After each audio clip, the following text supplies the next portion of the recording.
Hello everyone, ये मेरा बेटा रिचर्ड है। इस वीडियो में मैं आपको मेरे बेटे रिचर्ड के संघर्ष स्ट्रगल की स्टोरी बताऊंगा। अगर आप अपने जीवन में कोई बड़ी उपलब्धि हासिल करना चाहते हैं, कोई बहुत बड़ा काम करना चाहते हैं, तो आपको बहुत स्ट्रगल करना पड़ेगा। इस वीडियो में मैं आपको मेरे बेटे के स्ट्रगल की स्टोरी सुनाऊंगा। उसके बाद आने वाले दिनों में मैं मेरे बेटे के बड़े बड़े काम, उसकी उपलब्धियां आपको दिखाऊंगा और उसके भी दास्तान आपको बताऊंगा। तो देखिए मेरे बेटे के स्ट्रगल की स्टोरी।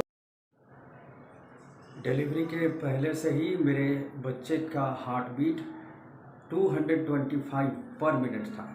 मतलब कि एक मिनट में 225 बार धड़क रहा था, जो कि बहुत ही ज़्यादा है। किसी भी नॉर्मल आदमी के हार्ट बीट का टेम्परेचर होता है, टेम्परेचर नहीं, नॉर्मल हार्ट बीट का जो रेट होता है वो होता है 150 से कम होता है, 150 से कम होना चाहिए। उससे ज़्यादा है मतलब कि कुछ गड़बड़ है।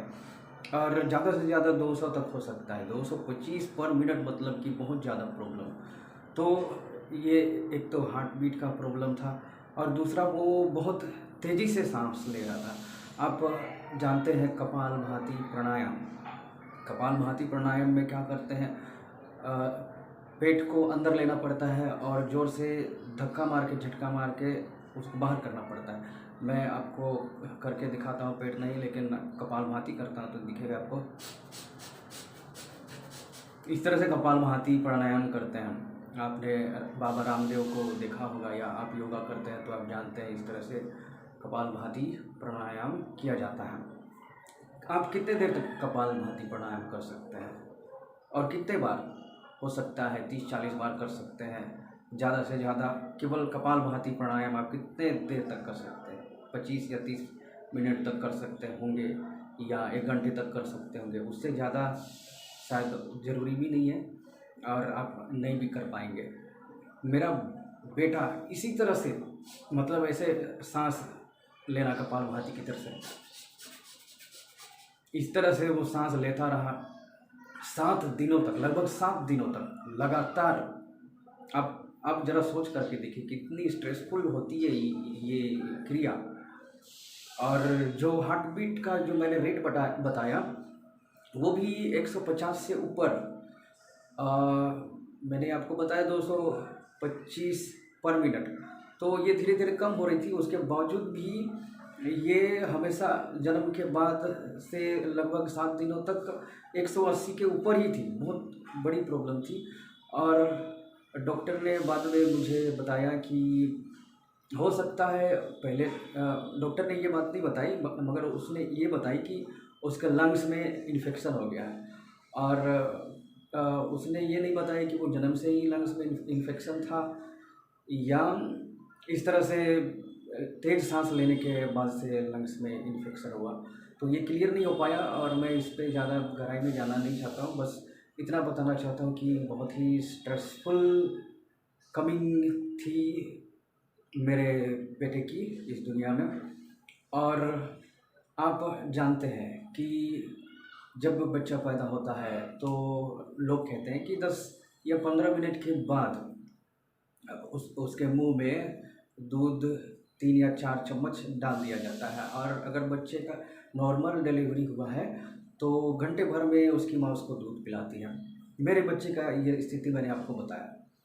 और आप ज़रा इमेजिन कीजिए कि आपका सर दर्द हो रहा है, आपका सर दर्द से फट रहा है, आपके या तो पेट दर्द हो रहा है या कुछ भी हो रहा है, क्या आप अच्छे खाने खा पाएंगे? आपको कितने भी डिलीशियस खाना दिया जाए, आपको लड्डू, पेड़ा, समोसा, जलेबी कुछ भी दिया जाए, आपका तबीयत अगर सही नहीं है तो आप नहीं खा पाएंगे। और मैंने तो मेरे बच्चे की ये हालत बताई आपको।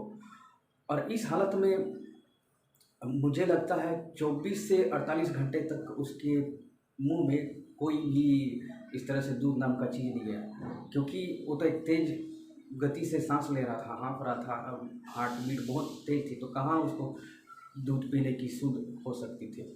और ये जो तकलीफ़ थी ये बहुत दिनों तक चली। और मेरे बेटे को लगभग 4 या 5 दिनों तक केवल केमिकल ड्रॉप्स पिलाया गया, दूध नहीं, दूध पाउडर भी नहीं, माँ का भी दूध नहीं, केवल केमिकल ड्रॉप्स। वो भी एक तो बच्चे के नाक में ऑक्सीजन पाइप लगा हुआ था, उसको एनआईसीयू में ऑक्सीजन सिलेंडर से पाइप के सहारे से ये ऑक्सीजन सप्लाई किया जा रहा था। और खाना खाना नहीं, पीना, दूध बच्चे की ज़रूरत पड़ती है, तो दूध तो नहीं पी पाया, केमिकल ड्रॉप्स उसको दिए जाते थे, वो भी उसके मुंह में पाइप लगा दिया गया था और मुंह के अंदर पाइप यहाँ गले तक चला गया था, फूड पाइप, उसी से उसका आहार चलता था। और बच्चे की डिलीवरी एक अस्पताल में हुई, उस अस्पताल से तुरंत उसको दूसरे अस्पताल में रेफ़र कर दिया गया।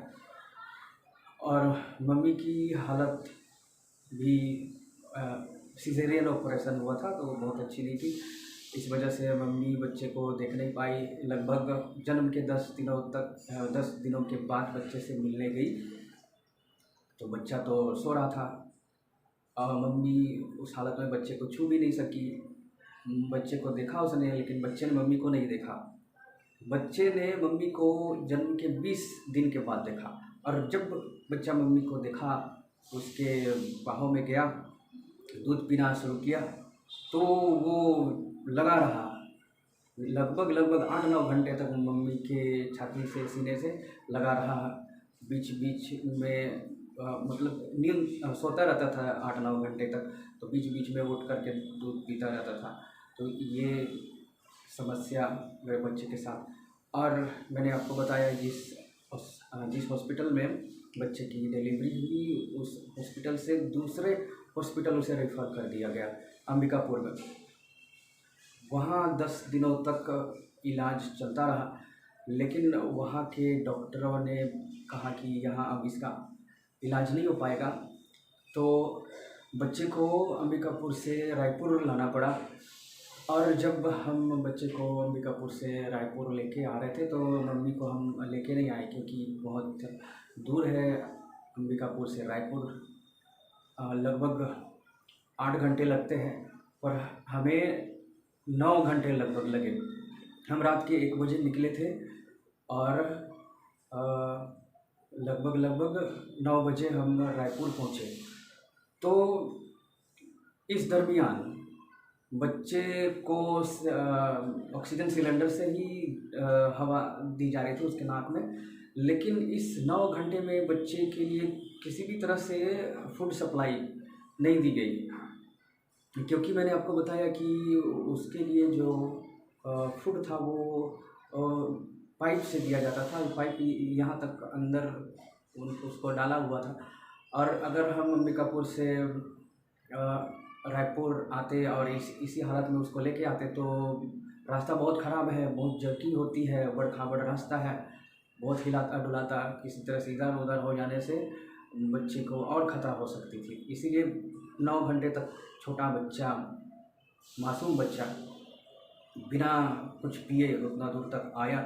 रात में बीच बीच में रोता रहता था, लेकिन सो जाता था।